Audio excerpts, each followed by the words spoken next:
앞서 문재인 대통령의 사법개혁 공약 관련 소식들 전해드렸는데요. 사실 문재인 대통령의 공약집 첫 장, 첫 페이지, 첫 번째 공약은 적폐청산 특별조사위원회를 설치하겠다는 겁니다. 이슈플러스 오늘은 김효정 기자와 함께 이 적폐청산 얘기를 좀 해보겠습니다. 김 기자, 이명박 박근혜 9년 집권 적폐청산, 문재인 대통령의 공약집 제일 첫머리에 올라 있는 공약인데 모두 8개예요. 우선 박근혜 최순실 국정농단 적폐청산이라는 말이 참 많이 나오는데 이 공약부터 좀 소개해 주시죠. 네, 문재인 대통령은 부정부패 없는 대한민국을 만들기 위해서 제일 먼저 가칭 적폐청산 특별조사위원회를 설치하고 공작정치 등 이번 특검에서 제기된 각종 의혹에 대해서 진상규명 및 보충수사를 실시하겠다고 밝혔습니다. 네. 또한 박 전 대통령과 최순실 씨 등 그 국정농단 관련자들이 부정으로 축제한 재산의 국가 귀속 등 후속 조치들을 추진하는 한편 또 이명박 전 대통령 정부 시절에 제기된 의혹에 대해서도 다시 전부 들여다볼 계획입니다. 문재인 대통령의 유세 연설 한번 들어보시죠. 네. 최순실 없는 나라 원하시죠? 제가 대통령이 되면 적폐청산 특별위원회 만들겠습니다. 최순실을 비롯해서 국가 권력을 이용한 부정축제 재산 모두 국가가 환수하겠습니다. 이명박 정부 4대강 비리, 방산 비리, 자원 외교 비리도 다시 조사해서 부정축제 재산 있으면 환수하겠습니다. 그야말로 비리와 부패는 다 까보겠다는 건데 이게 일회성이 아니라 제도적으로 반부패 개혁을 뒷받침하겠다는 구상인 거죠? 네, 맞습니다. 문재인 정부는 그 반부패 개혁을 위해 가칭 국가청렴위원회라는 독립적 부패 방지 기구도 만들겠다고 공약했습니다.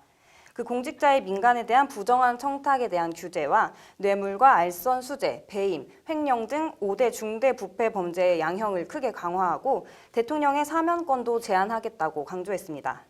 일단 각오는 대단한 것 같은데 다른 공약이나 조치들 더 있으면 소개를 좀 해주시죠.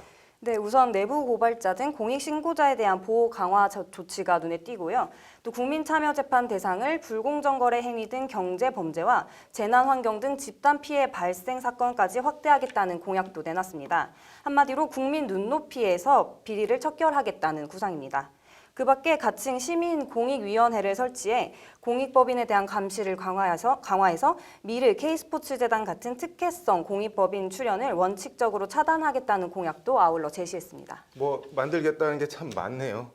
그 문재인 대통령 공약집을 보니까 이게 정말 뜨거운 감자인데 적폐청산과 관련해서 헌법 개정을 공약으로 내걸었어요. 보니까는. 근데 적폐청산과 헌법 개정 이게 어떻게 연결되는 건가요? 네, 기능을 다한 1987년 헌법의 개정으로 새 시대의 헌법을 열겠습니다. 이게 그 말씀하신 개헌 관련 공약인데요. 네. 한마디로 87년 6월 항쟁의 산물인 현행 헌법은 그 수명이 다했기 때문에 지금의 시대 정신에 부합하는 새 헌법을 만들어야 한다는 겁니다. 네. 그래서 구체적으로는 국민 기본권의 강화, 또 지방 분권, 또 이번에 문제가 되었던 제왕적 대통령의 절대적 권한 조정 등의 내용이 들어가 있고 또 헌법 전문에 부마 항쟁과 5.18 광주 민주화 항쟁, 그리고 87년 6월 민주항쟁, 또 이번 촛불 항쟁의 정신을 반영해서 국민주권 시대를 지향하는 제안도 있습니다. 구체적인 로드맵이 제시된 게 있나요?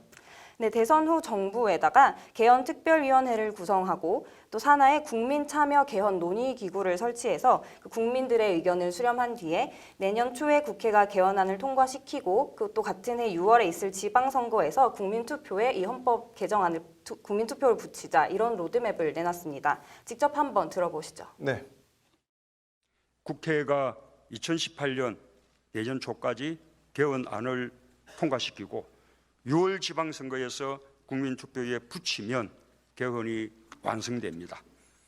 헌정체제의 안정성을 위해 새 헌법에 의한 4년 중임의 대통령제 시행은 차기 대통령 선거를 2022년 전국 동시 지방선거와 동시에 치르게 하여 이때부터 적용하는 것이 타당하다고 생각합니다. 로드맵이 상당히 구체적으로 제시를 했는데 낡은 체제 정리와 청산이라는 점에서 개헌이 필요하다 이런 입장인 것 같네요. 들어보니까는 문재인 대통령의 적폐 청산 공약 제대로 지켜지는지 저희도 주의 깊게 지켜보겠습니다. 잘 들었습니다. 이슈플러스 김효정 기자였습니다. 이어서 법조계 간추린 소식은 이철규 기자가 전해드립니다.